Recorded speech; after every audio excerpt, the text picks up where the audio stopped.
Unit 1 complete होने के बाद हम पहुंचे यूनिट 2 के पास। और यूनिट 2 में क्या पढ़ना है उस सीबीएसई सिलेबस में जब हम देखते हैं तो यहाँ हमको पढ़ना है।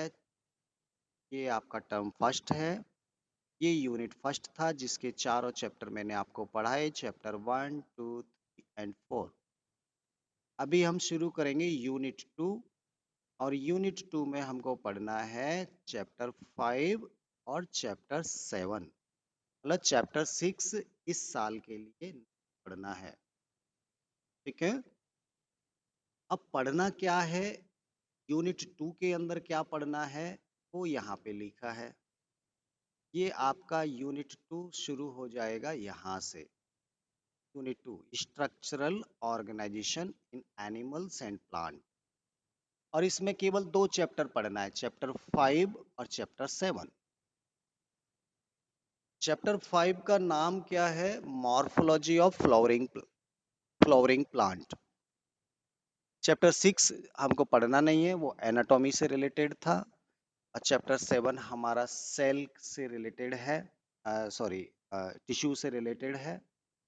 और ये थोड़ा सा पार्ट हमको पढ़ना है चैप्टर 7। ठीक है। तो चैप्टर 5 में हमको पढ़ना है morphology of inflorescence and flower. मतलब बाकी सब चीज को छोड़ के सीधा पढ़ना है इन्फ्लोरेसेंस और फ्लावर के बारे में। और फिर एक फैमिली का डिस्क्रिप्शन पढ़ना है। वो फैमिली चाहे सोलानेसी हो सकती है, चाहे लिलिएसी हो सकती है। अब ये तो क्या पढ़ना है वो मैंने आपको समझा।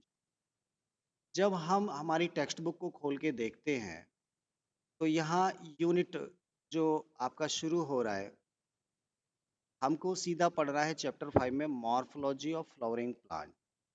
ठीक है। तो मैं आपको थोड़ा सा इंट्रोडक्शन दे दूं तभी आपको समझ में आएगा कि आखिर है क्या यूनिट 2। देखिए हम बायोलॉजी पढ़ रहे हैं। ठीक है। और बायोलॉजी में हमको जानना है लिविंग्स के बारे में। और लिविंग्स कैसे होते हैं उसको समझना है। ठीक है। तो यूनिट 1 में हमने पढ़ लिया कि यूनिट 1 की अगर हम बात करें कि लिविंग्स कितने टाइप के हैं और उनको हम अलग अलग ग्रुप में कैसे बांट सकते हैं। हमने ग्रुप बनाए, एक क्लासिफिकेशन पढ़ा। क्लासिफिकेशन काफ़ी डिटेल में हमने पढ़ा, पूरे चारों चैप्टर पढ़े तभी जाकर एक बायोलॉजी का कंसेप्ट बन। अब यूनिट 2 में हमको क्या पढ़ना है?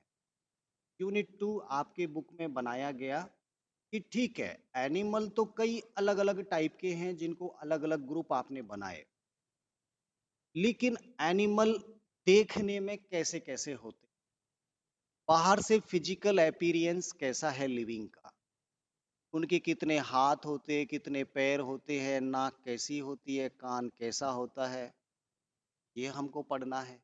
एनिमल का मॉर्फोलॉजी, इसको क्या बोलते हैं? बाहर से देखने पर बॉडी में क्या क्या दिखाई देगा, एक्सटर्नल फीचर्स कौन कौन से हैं, वो कहलाता है मॉर्फोलॉजी। मॉर्फोलॉजी मतलब to understand about the external features.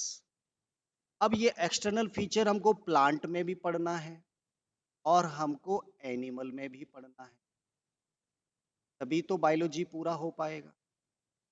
तो प्लांट को बाहर से देखने पर क्या क्या दिखता है? प्लांट में बाहर से देखते तो उसमें रूट दिखती है, स्टेम दिखता है, लीव्स दिखती हैं, फ्लावर दिखता है, फ्रूट दिखता है।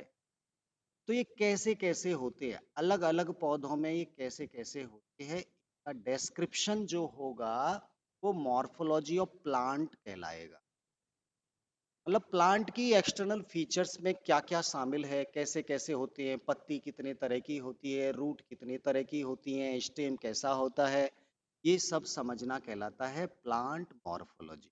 और इसके लिए दिया चैप्टर नंबर 5। ऐसे ही एनिमल की मॉर्फोलॉजी, ये भी हमको पढ़ना पड़ता है। और इसके लिए चैप्टर नंबर दिया है 7।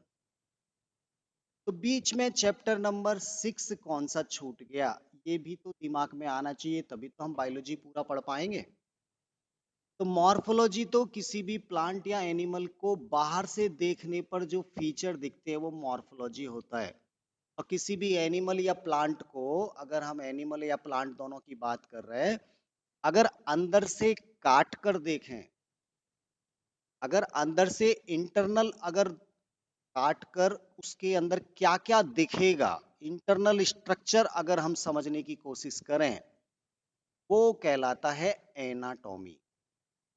एनाटॉमी मतलब अंदर से काट कर देखना कि अंदर क्या क्या दिखेगा, दैट इज द एनाटॉमी।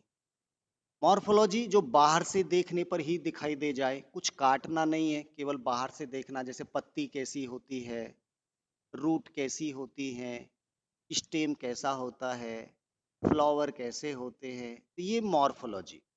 और काट के देखेंगे तो एक जब रूट को काटेंगे तो रूट में कौन कौन से टिश्यू पाए जाएंगे। हाँ, उसमें अलग अलग रिंग पाई जाएंगी, जाइलम कैसा होता है, फ्लोएम कैसा होता है, कॉर्टेक्स क्या होता है। ये जब हम इंटरनल बात करेंगे तो उसे बोलते हैं एनाटॉमी। तो चैप्टर 6 में जब हम 5 के अंदर मॉर्फोलॉजी ऑफ प्लांट पढ़ेंगे तो चैप्टर 6 में हम पढ़ते anatomy of plant. Anatomy of plant पढ़ते चैप्टर 6 में, जो हमको नहीं पढ़नी इस साल। चैप्टर 7 में दोनों चीज एक साथ दे दिया, एनिमल में मॉर्फोलॉजी भी दे दिया और एनाटॉमी भी दे दिया। Anatomy and morphology of animal, ये आपका चैप्टर 7 बना दिया। तो यूनिट तो बहुत आसान थी, हमको मॉर्फोलॉजी भी पढ़ना है और एनाटॉमी भी पढ़ना है।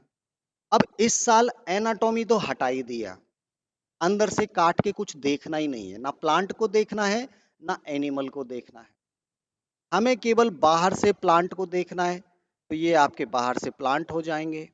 और इधर इस चैप्टर 7 में केवल एनिमल की बॉडी में कौन कौन से टिश्यू हैं, छोटा सा एनाटॉमी का पार्ट दिया है, मॉर्फोलॉजी तो गायब कर, नहीं पढ़ना है इस साल।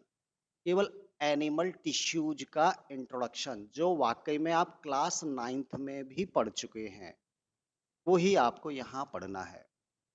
तो शुरू करते हैं यूनिट 2 का मॉर्फोलॉजी वाला चैप्टर, जिसका नाम है chapter 5, morphology of flowering plant.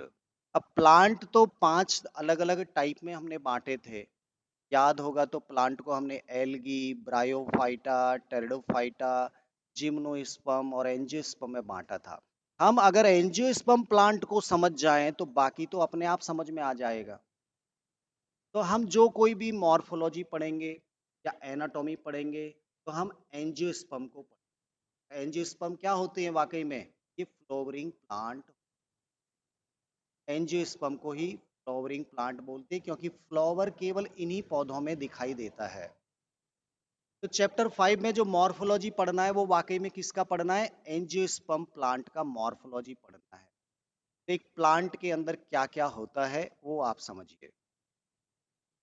जब भी हम एक एंजियोस्पर्म प्लांट को लेते हैं तो काफ़ी एडवांस प्लांट होता है। उसके अंदर रूट होती हैं, उसके अंदर स्टेम होता है, उसके अंदर लीव्स होती हैं, उस प्लांट के अंदर फ्लावर आते हैं और फ्रूट भी बनते हैं, और फ्रूट के अंदर सीड भी होता है। तो ये सब अलग अलग पार्ट हैं किसी भी एंजियोस्पर्म प्लांट के। रूट कितने टाइप की होती है, रूट कैसी होती है, ये टेक्निकल शब्द आपको जानने थे। इनमें कुछ टेक्निकल शब्द आते हैं, टेक्निकल टर्म आती हैं, और वही आपको जानना बहुत ज़रूरी होता है, तभी हम प्लांट की फीचर्स को डिस्कस कर पाते। तो रूट की बात करेंगे तो रूट प्लांट में, एंजियोस्पर्म प्लांट में दो तरह की होती है, एक टेप रूट होती है, एक फाइब्रस रूट होती है। और रूट कई बार नॉर्मल फंक्शन करने के अलावा कुछ एडिशनल फंक्शन करने लगते हैं, जिससे रूट की शेप और साइज बदल जाती है, वो अलग काम करने लगती है। तब हम उसे मॉडिफाइड रूट बोलना शुरू करते हैं। मॉडिफाइड रूट, जैसे बनियान ट्री की रूट है, वो उसको एडिशनल सपोर्ट देने का काम करती है। शकरकंद के अंदर तो रूट होती है, लेकिन आपने देखा होगा शकरकंद की रूट बहुत सारा फूड इकट्ठा कर लेती है और फूड स्टोरेज के लिए उसकी शेप एंड साइज बदल जाती है। तो वो एक नॉर्मल रूट नहीं है बल्कि मॉडिफाइड रूट हो जाती है। तो हमको अलग-अलग रूट के टाइप पढ़ना है, रूट के मॉडिफिकेशन पढ़ना है। ठीक ऐसे ही स्टेम के बारे में पढ़ना है। स्टेम कैसा होता है, ब्रांच्ड होता है, अनब्रांच्ड होता है, उसके ऊपर नोड और इंटरनोड पाई जाती हैं। नोड और इंटरनोड का होना एक स्टेम को डिफाइन करता है। नोड भी होती है और इंटरनोड भी होती है। ये आप खुद अपने लेवल से जब समय मिलेगा तब आप पढ़िएगा। लीव्स की बात करते तो एपिकल मेरिस्टेम से बनती हैं ये। एपिकल मेरिस्टेम होता है प्लांट में, उससे लीव्स बनती हैं। अब लीव्स कैसी होती हैं, कितने टाइप की होती हैं, लीव्स में वेनेशन कैसा होता है, लीव्स का अरेंजमेंट कैसा होता है, बहुत सारी डिस्कशन यहाँ पे दिए गए हैं आपके बुक में। जैसे हम वेनेशन की बात करते हैं तो उसमें रेटिकुलेट वेनेशन, पैरेलल वेनेशन आता है। जब हम टाइप ऑफ लीव्स की बात करते हैं तो सिंपल लीव्स और कंपाउंड लीव्स आती हैं।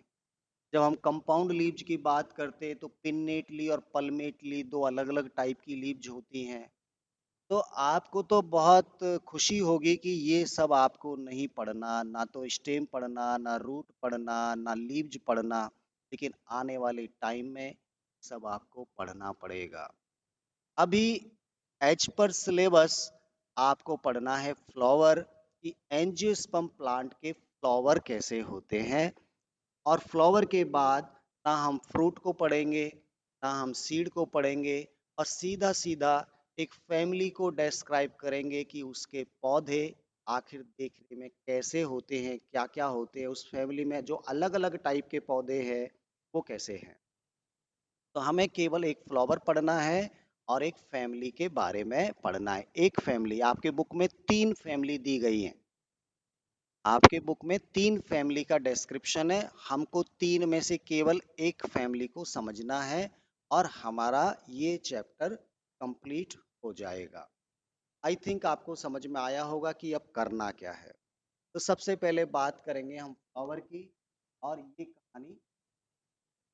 तो शुरू करते हैं मॉर्फोलॉजी ऑफ फ्लावर। हमारा टॉपिक है मॉर्फोलॉजी ऑफ एंजियोस्पर्म फ्लावर। अब एंजियोस्पर्म लिखना जरूरी है क्या? फ्लावर तो केवल एंजियोस्पर्म प्लांट में ही होते हैं और कहीं होते ही नहीं है।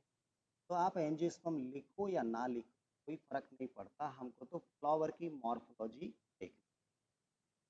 तो देखिए फ्लावर होता क्या है, पहले तो ये समझने की।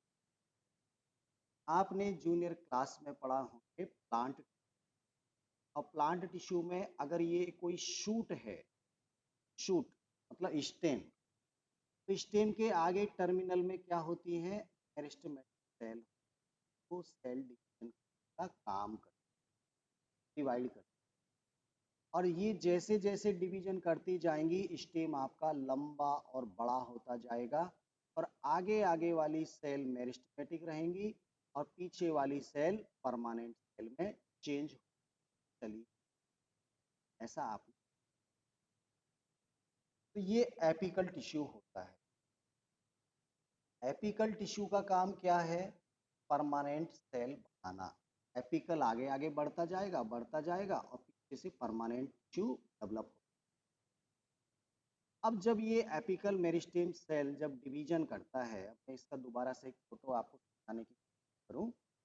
ये मान लीजिए आपका शूट है और शूट में ये आप एपिकल मेरिस्टेम सेल, ठीक है, ये डिवीजन। अब ये डिवीजन करके यहाँ पर मान लीजिए एक साइड में डिवीजन डिवीजन किया, तो इन्होंने छोटी लीफ जैसी स्ट्रक्चर बना ली, और इधर भी इसने छोटी सी लीफ जैसी स्ट्रक्चर बना ली, और ये धीरे धीरे बढ़ता गया, मेरिस्टेम आगे पहुंच गया, पीछे ये सब परमानेंट हो गया।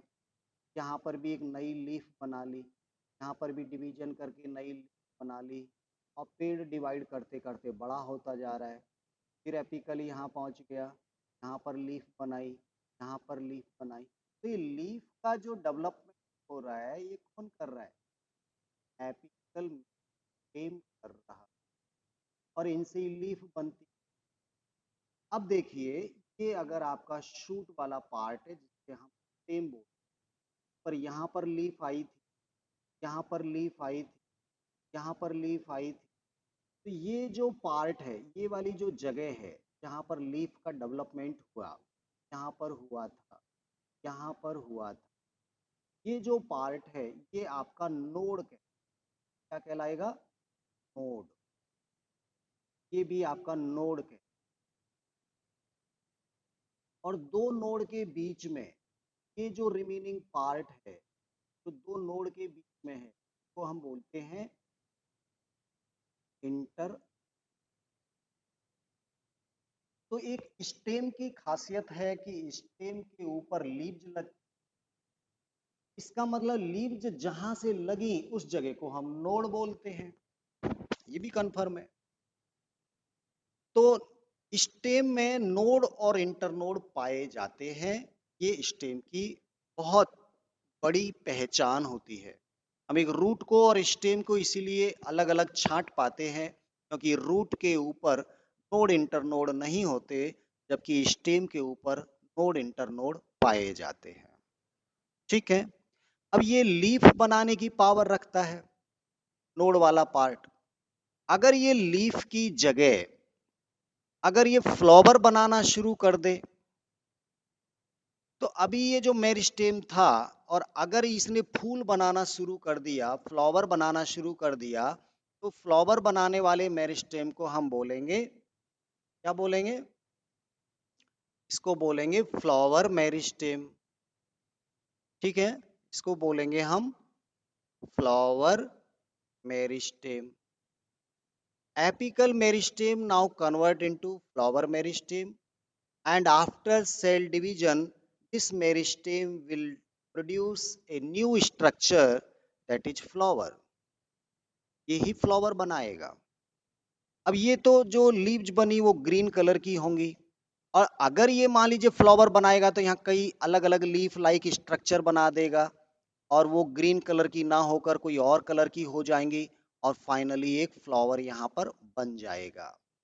तो मैं कह सकता हूं कि फ्लावर अपने आप में एक मॉडिफाइड शूट होता है। मॉडिफाइड शूट होता है। शूट मतलब स्टेम होता है। इसमें स्टेम का मेरिस्टेम फ्लावर बनाने के लिए कन्वर्ट हो जाता है और वो नई लीफ बनाने की जगह वो फ्लावर बनाना शुरू कर देता है। तो इसको डिफाइन भी कर सकते हैं। फ्लावर क्या है? Flowers are the modified shoot. अब ये फ्लावर जो मान लीजिए ये वाला जो पार्ट था, ये जो स्टेम था, इस पर ये नोड इंटरनोड इतने पास पास पास पास आ जाते हैं और इनसे वो लीफ लाइक ये सीपल बन जाएंगी, ये पीटल बन जाएंगी, ये पे एंड्रोशियम बन जाएगा, किसी से गाइनोशियम बन जाएगा और ये देखो आपका फ्लावर बन गया। तो इस शूट से ही तो फ्लावर बना। एक्चुअली वो लीफ बनाता, लेकिन लीफ की जगह क्या बना दिया? फ्लावर बना दिया। ये फ्लावर बन गया आपका।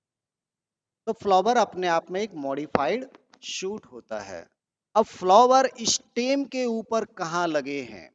अगर ये स्टेम है और स्टेम के आगे टर्मिनल पूरा पार्ट अगर फ्लावर बन गया, तो ये फ्लावर आपका अकेला पाया जाएगा। अकेले फ्लावर को बोलते हैं सॉलिटरी फ्लावर। अकेला ये फूल देखने को पाया जाएगा। लेकिन जब ये मान लीजिए ग्रो कर रहा था और जब एपिकल मेरिस्टेम यहाँ पर था, तब उसने एक फ्लावर बना दिया, तो फ्लावर वो साइड में हो जाएगा। इधर बना दिया तो इधर बन जाएगा। ये आगे और बढ़ता जा रहा है, इधर भी एक फ्लावर बना दिया, इधर भी एक फ्लावर बना दिया, और आगे बढ़ गया, इधर भी फ्लावर बना दिया, इधर भी बना दिया। तो फ्लावर की पोजीशन इस स्टेम के ऊपर एक तो इस तरह से हो सकती है कि वो टर्मिनल पे चला जाए, तो इसको हम टर्मिनल फ्लावर बोलेंगे। इसको क्या बोलेंगे? Terminal flower. और अगर वो साइड में फ्लावर बनते जा रहे हैं, बनते जा रहे हैं और स्टेम आगे ग्रो करता जा रहा है, ग्रो करता जा रहा है, तो ये फ्लावर आपके एक्जाइल फ्लावर के, एक्जाइल फ्लावर। मतलब साइड में, साइड में अगर फ्लावर लगे, हम बोलेंगे उनकी एक्जाइल में अगर फ्लावर लगे तो वो एक्जाइल फ्लावर कहलाएंगे। अब फ्लावर जिस जगह से निकल रहे हैं एक्चुअल में वो क्या है, वो नोड है, ये नोड वाला पार्ट है। स्टेम पे तो नोड इंटरनोड बनते हैं। तो जहां पे लीव्स निकल रही है, जहां फ्लावर निकल रहा है, उस जगह को हम नोड कहते हैं। अब आपको समझ में आया होगा, ठीक है। तो एक फ्लावर की कहानी जब हम सुनते हैं, पढ़ते हैं, तो इस तरह का मान लीजिए कोई एक स्टेम है। अब ये स्टेम लीफ बनाने की जगह क्या बनाएगा, फ्लावर बनाएगा। तो इसमें आगे का पार्ट ऐसे गोल सा हो जाता है, फूला हुआ स्वेलन हो जाता है, ठीक है। और ये एक तरह की शूट है, मॉडिफाइड शूट है, जो डाली पे लगा हुआ है इस तरह से। भाई स्टेम से स्टेम बना, ये एक मॉडिफाइड शूट बन गया। अभी ये मॉडिफाइड हो गया तो इस पे भी यहाँ पर नोड इंटरनोड पाए जाएंगे, ये वाली जगह पे नोड इंटरनोड एक दूसरे के बहुत नजदीक नजदीक लगे हैं, ये नोड इंटरनोड। और ये लीव्स बनाने की बजाय क्या बनाएंगे, फ्लावर बनाना शुरू कर देंगे। तो यहाँ जो नीचे नीचे निकलता है उनसे हरे हरे रंग की छोटी छोटी पत्तियां निकल जाती हैं।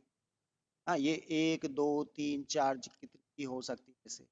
और बाद में फिर बड़ी बड़ी कलरफुल पत्तियां सी निकलना शुरू हो जाती हैं, ये इस तरह से बड़ी बड़ी पत्तियां निकल रही हैं। इनको हम कुछ और नाम देना शुरू कर देंगे। और इधर से कुछ इस तरह की डंडी सी निकलती है जिन पे एक छोटा सा थैला लगा होता है, इस तरह से। और बीच में जो रहेंगी उनसे इस तरह की फूली हुई पार्ट निकलना शुरू हो जाता है। तो कहीं ना कहीं फ्लावर का डेवलपमेंट एक मॉडिफाइड शूट से होता है। उस शूट के आगे वाला टर्मिनल पार्ट फूला हुआ होता है, स्वेलन होता है, जिसे हम बोलते हैं थैलेमस। इस फूले हुए शूट को क्या बोलते हैं, फूले हुए पार्ट को थैलेमस बोलते हैं, याद रखना है। इस थैलेमस के ऊपर चार अलग अलग टाइप की चीज लगी हैं। एक तो ये छोटी छोटी ग्रीन कलर की पत्ती जैसे लगी हैं, इनको हम बोलते हैं कैलिक्स। तो क्या बोलते हैं, कैलिक्स। और ये जो बड़ी बड़ी कलरफुल जो पंखुड़ी जैसे लग रही हैं, इनको हम बोलते हैं कोरोला। इनको क्या बोलते हैं, कोरोला। तो दो नाम याद हो गए, कैलिक्स हो गया, कोरोला हो गया। और ये जो डंडी जैसे लगे हैं जिनके ऊपर ये टर्मिनल लगा हुआ है, इनको हम बोलते हैं एंड्रोशियम। एंड्रोशियम, ठीक है। और ये जो बीच में इस तरह का एक फूला हुआ पार्ट और जिसमें इस तरह का है, ये एक दो तीन कितनी भी हो सकती है, मैंने एक बनाया है, इसको बोलते हैं गाइनोशियम। Androecium, gynoecium. तो एक फ्लावर के चार कंपोनेंट होते हैं। सबसे बाहर जो एक रिंग है, इसमें इस तरह से एक रिंग निकला, इस रिंग पे क्या लगे हैं, कैलिक्स लगे हैं। फिर यहाँ पर एक रिंग है, इसमें क्या लगे हैं, कोरोला लगे हैं। फिर यहाँ पर एक रिंग है, पूरी एक रिंग, उसमें एंड्रोशियम लगे हैं। और सबसे ऊपर यहाँ टर्मिनल में ये एक रिंग में क्या लगे हैं, गाइनोशियम लगे। तो फ्लावर के चार पार्ट, कैलिक्स, कोरोला, नंबर 3 पे एंड्रोशियम, और नंबर 4 पे गाइनोशियम, ठीक है। ये फ्लावर होता है। अब अगर हम इनको समझने की बात करें तो फ्लावर में हो सकता है एक ही फ्लावर में गाइनोशियम और एंड्रोशियम दोनों हों, दोनों एक ही फ्लावर में पाए जाते हैं।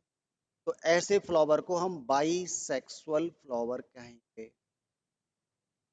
लेकिन कुछ ऐसे भी फ्लावर देखने को मिलेंगे जिनमें या तो केवल एंड्रोशियम है या केवल गाइनोशियम है। अगर एक फ्लावर है जिसमें केवल और केवल एंड्रोशियम है तो ये आपका यूनिसेक्सुअल फ्लावर कहलाएगा। यूनिसेक्सुअल फ्लावर, केवल क्या है, मेल। और केवल फीमेल है तो भी यूनिसेक्सुअल कहलाएगा। लेकिन इन दोनों को अलग अलग नाम देना चाहिए। जिस फ्लावर में केवल मेल पार्ट होता है उस फ्लावर को हम बोलते हैं स्टेमिनेट फ्लावर। स्टेमिनेट फ्लावर बोलते हैं, मतलब जिसमें केवल स्टेमन पाए जाते हैं उस फ्लावर को स्टेमिनेट फ्लावर बोलते हैं। और जिसमें केवल फीमेल पार्ट पाया जाता है उसको हम बोलते हैं pistillate flower. Pistillate flower. Pistil, pistil का मतलब गाइनोशियम का एक पार्ट, ये पिस्टिल कहलाता है, ये पिस्टिल कहलाता है और ये स्टेमन। ठीक है। फ्लावर बाइसेक्सुअल हो सकता है, यूनिसेक्सुअल हो सकता है। अगर यूनिसेक्सुअल है तो वो या तो स्टेमिनेट होगा या फिर वो पिस्टिलेट होगा। ठीक है। चलिए, ये फ्लावर की कहानी। अब थोड़ा सा और आगे लेके चलता हूं। एक स्टेम पर फ्लावर कैसे लगे हैं, जैसे एक तो ये है और एक दूसरा स्टेम ये है। इसमें तो क्या हो गया कि फ्लावर यहाँ आगे टर्मिनल पे लग गया और अब फर्दर ग्रोथ रुक गई, क्योंकि जो एपिकल मेरिस्टेम था वही फ्लावर बनाकर ने आपको खत्म कर लिया। और एक ये है कि ये अभी आगे बढ़ता जा रहा है, बढ़ता जा रहा है और साइड में फ्लावर बनाता जा रहा है, साइड में फ्लावर बनाता जा रहा है।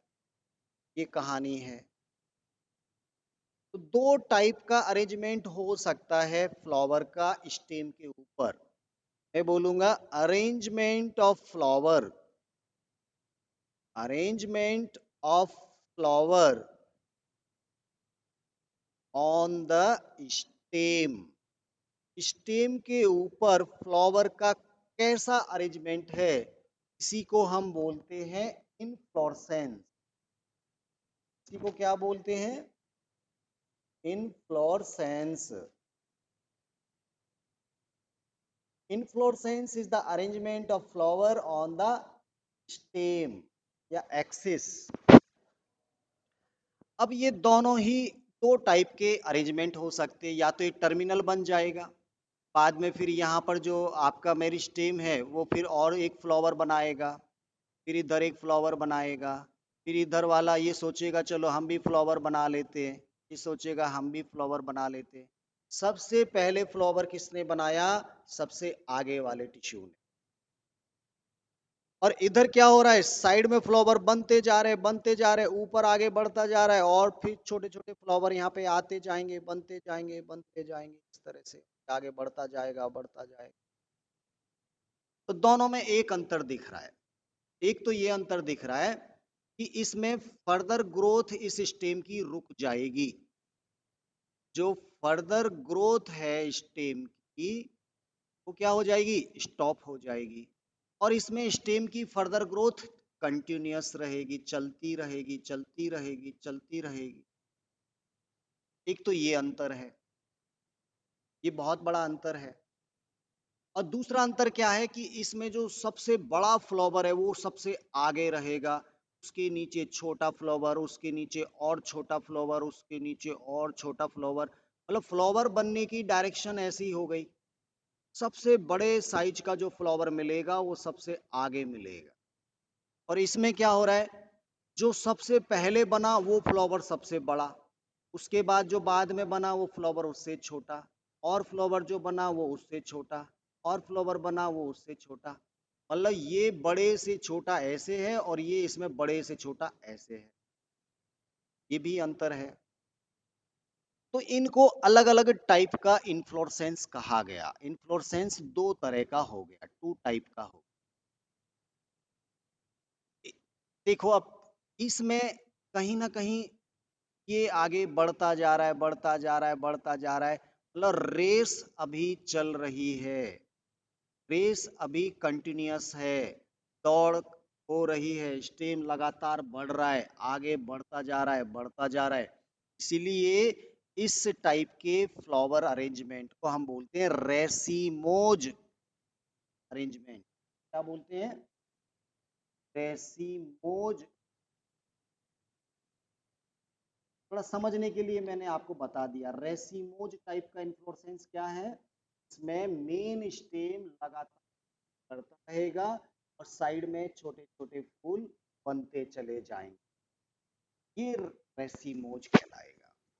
और जिसमें सब कुछ बंद हो गया, स्टेम की ग्रोथ हो ही नहीं रही, रुक गई, तो उसको हम बोलते हैं साइमोज टाइप का इन्फ्लोरेसेंस। साइमोज, साइमोज और रेसिमोज एकदम याद रखना है।